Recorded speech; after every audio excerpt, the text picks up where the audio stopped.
Hello and welcome to the Cape Ann Report, weekly show about people and events on Cape Ann.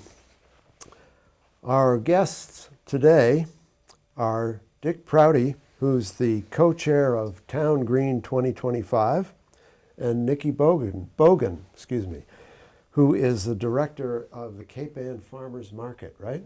Yes. And we're here to talk about the upcoming Sustainability Fair. And as I understand it, Town Green 2025 and the Farmers Market are partnering for this event coming up when, Dick? April 29th, 10 to 4. Farmers Market will be 10 to 2. And we've got a lot of great things ready for you. So April 29th is a Saturday. Saturday, right. It's going to be at the O'Malley School. And it's going to be both in the library and in that large foyer area where after you go in. And there'll be an outside ramp going out the hall to the farmer's market. And then we're going to have a tent with music that starts at 12:30 and goes to 4. So you think we've got fun stuff for everybody. Got stuff for kids to do and so forth. So April 29th is just a week after Earth Day. Yes. And there's a climate march in D.C. on the 29th as there well. There is. But if people aren't going to D.C., they can go to the O'Malley School and participate in this fair. Right. We actually had a kind of a debate about whether to stay with this date after we learned about the march in D.C. and there's going to be one in Boston too. Mm-hmm. But this is a good day. We had a lot of people already signed up when they came on and made that march on the 29th that 350.org is sponsoring. And we believe we're going to be publicizing it. If you do believe in science, and if you do believe that climate change is a real threat, then help us in the Town Green mission to really publicize how you can make a difference on Cape Ann, save money, have fun, participate in green culture, and make a bigger statement, or at least as good a statement as you could if you went down to D.C. So the fair sounds like it's an opportunity to get more information about a lot of things, not just one part of sustainability, but all of it. A lot of different pieces of it, yeah. So we're having 5 stations. Each station will have different vendors associated with that particular area. There'll be a teaching table that Town Green will have. We're going to have student ambassadors working with us that will have learned the material. We have briefs about each station. Student ambassadors will be able to explain all of that to you. And there'll be vendors explaining how you can participate in that particular area. So for example, we're having one EV station, electric vehicles. Technology is really moving fast. Electric vehicles are getting much more efficient, less expensive all the time. And Chevrolet has turned out to be a big leader and has now the Volt, and is soon going to have the Bolt, which is going to be a medium-priced electric vehicle. And when you add the incentives onto that, you can now pick up a car like that for a mid-teens price and get somewhere between 70 and 100 miles per gallon when you charge. So you're making a real difference in your carbon footprint, and you're also saving money. And I think that's the overall theme of Town Green, is to show that helping us achieve our big mission, which is to go carbon neutral by 2025, can also help you save money and help Gloucester become even more known for its innovation and its exciting atmosphere. Well, we are already known for our windmills, Yes. which you can see from Yes. miles at sea, Right. I've discovered. And Nikki, tell us about the farmers market part in this. This is the first farmers market of the year, is it? It's the first farmers market of the year, which is very exciting. We have about 24 vendors, farmers and prepared food and, all our regulars and baked goods. Dick asked us, and we thought it was a great idea because, for the past 11 years, that's what we've been focused on, is sustainable agriculture and growing practices and education.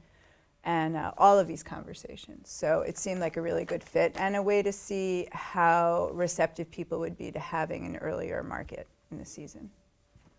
So local vendors, Yes. people who farm sustainably, organically, and then at the same time as the farmers market is going on, there's going to be a music component to all this. Yeah. Right?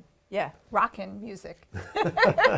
So, this amazing band, Emperor Norton Stationary Marching Band, who's leading it, and they're part of this kind of thing called honk, which is like brass and percussion and funk and hip hop, and it's pretty awesome actually. And I think it's exciting that you guys were able to get them to come. So it's nice. It's like an event that covers so much of what Cape Ann is about, you know, and something for the community, which is also really important, especially to help launch spring. So a stationary marching band. Okay. I think so. Yes. It's very much an audience participatory band. You can go on YouTube and get an advanced look if you'd like. Okay. Yeah. And Dave Sag of Cape Ann fame is also going to be there. And we have two or three other emerging groups that are going to be there. Yeah. That's going to be nice. Going to be very nice.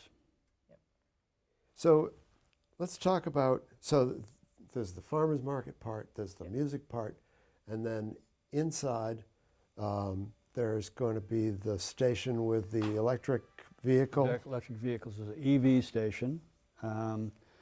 There's a home efficiency station that's looking at all the different ways you can save money by becoming more efficient and tightening up your house.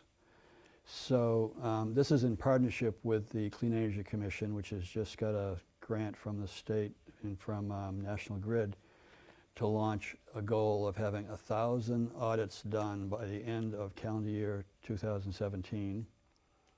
So when you say audits, you're talking about mass save audit. mass save. So this is the deal where they'll come in for free. For free. And look at everything in your house and Right. give you free stuff and tell you how to save money. Right.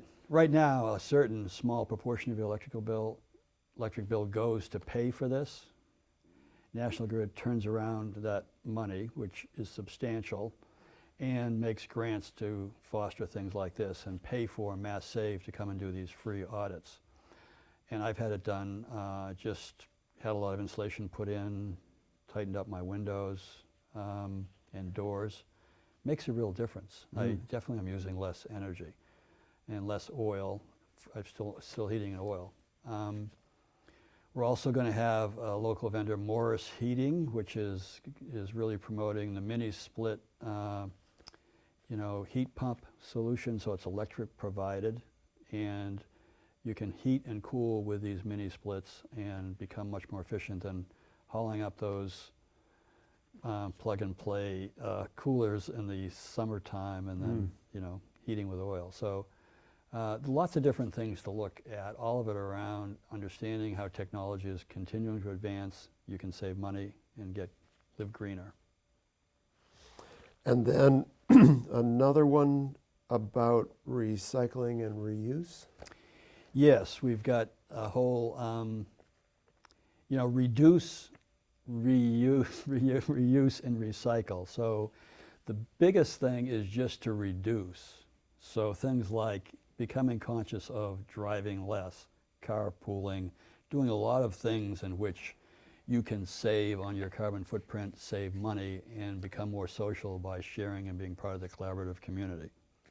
And then reuse is things like we're going to have Second Glance there and so forth. So we're having places where people take their existing goods and recycle them. That way they get to be reused again by somebody else. So you don't have to manufacture You don't have to, so much stuff. yeah, and that all takes carbon footprint out there. And then finally recycling, which is, that does cost some energy because we have to have trucks that pick everything else up and so forth. But if you can't reduce and reuse, you should recycle. So don't throw it away. So we've got a lot of education about that. Different vendors, Black Earth haulers are going to be there, for example. They're well known for picking up a lot of the reusing and recycling the Compost. compost. Yeah. Well, and they take all the sawdust from the place where I work. Right. Oh, they do. Yeah. I just got compost from them. It's great. We have some local vendors I'd like to mention. So Corey Reese Munn is a local high school grad who's starting his own company, Home Energy Savers, and he's going to have a booth in the home efficiency unit. Mike Salmon, where Corey got his start, is also going to be there, and we've got a renewable energy station where Tim Kazalt, the local solar guy, is going to be there. We've got 2 or 3 other energy vendors, including a young woman and her partner who've got a local franchise for an organization called Revision, which is solar energy, but it's also looking at how you can make your whole house as efficient as possible and electrify everything. The trend is to go electric.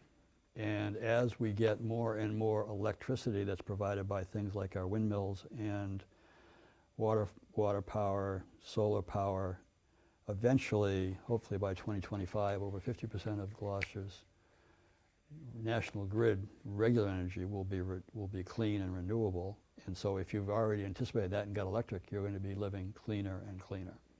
And National Grid supports this, as I understand it, because it's better for them to have us reduce than it is for them to build new power plants. Yeah, they're regulated, and they charge a fee for the use of all the grid. So they own the grid, and there's Right. not going to be multiple grids. We're not going to be saying, no, wait a minute, I want to choose that grid versus other grids. There's going to be one grid, and they use it. So they're going to make their money off of that. And if they don't have to invest in building new atomic plants or power or coal plants or whatever, they actually have a better business plan. So they actually are fine with that. Yeah. Now, there's one more station that we haven't talked about that is interesting to me because I know so little about it. Carbon sequestration. Tell me about that. Yes, so we're going to have a big chart, 3x5 chart here, that shows the cycle of 350 parts per million of CO2 in the atmosphere, which we've blown by, and we're now up to 410, 405 parts per million of CO2. We add a certain amount to that each year. And even if we were to stop adding that worldwide, everybody in China and India and all the emerging countries were to stop adding that, we'd still have this 60 parts per million that we have to extract out of the atmosphere to get back to a healthy area where we have stable climate. And we're not worried about the oceans rising 6 feet and taking the high school out, which is really foreseeable in the life of the very young people in Gloucester now, that by 2060, 70, 80, we could be in a situation with really drastic flood control.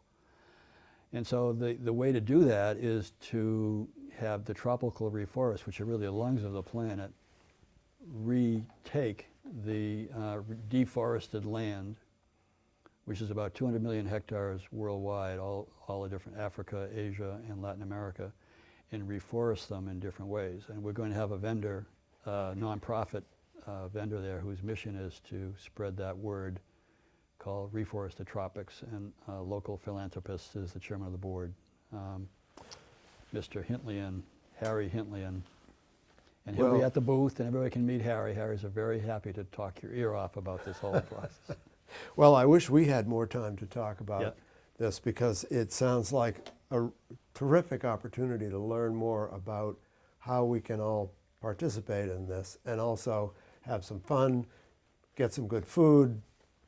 Sounds like a great day. So thank you very much for both of you for coming and talking to us about the Sustainability Fair on April 29th. Thank you, Greg. I'm Greg Bover, and that's all for the Cape Ann Report. Thanks for watching.